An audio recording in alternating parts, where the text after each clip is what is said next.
I've been chatting recently with a number of colleagues who are actively involved in the sale and purchase of veterinary practices.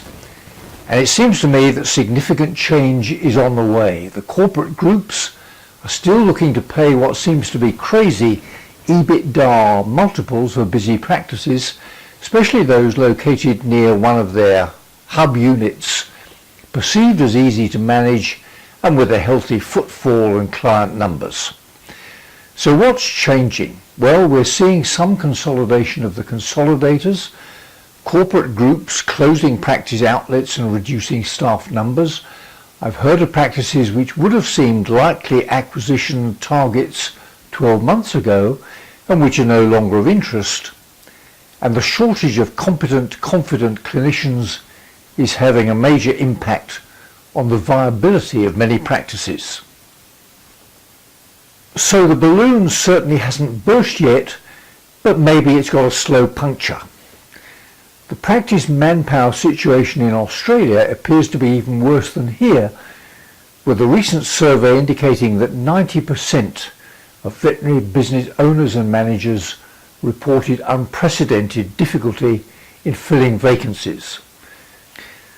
You might imagine that this is all bad news, and perhaps it is if you're hoping for some crazy money for your practice. On the other hand, it could open up great opportunities for the owners of independent practices and for the vets and other entrepreneurs in our industry with a vision for an exciting future.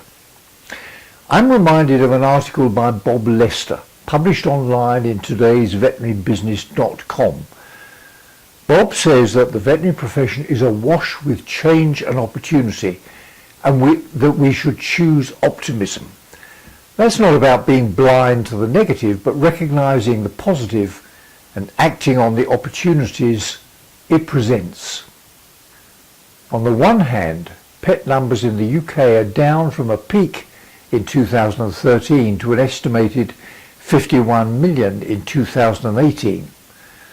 On the other, retail sales of pet products increased by more than 40% between 2010 and 2016.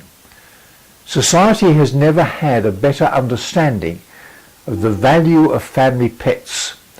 And data collected by a website for dog owners reported that in the UK they spend more than £3,000 on dog walking, training, pet sitting and grooming every year.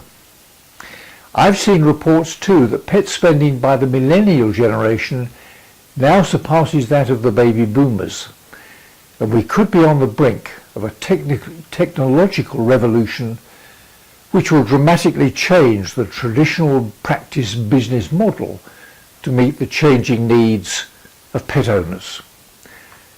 And if that's the case, that will open up huge business opportunities for existing owners and for young vets with the vision to develop innovative professional services more closely linked to the practical needs of their clients.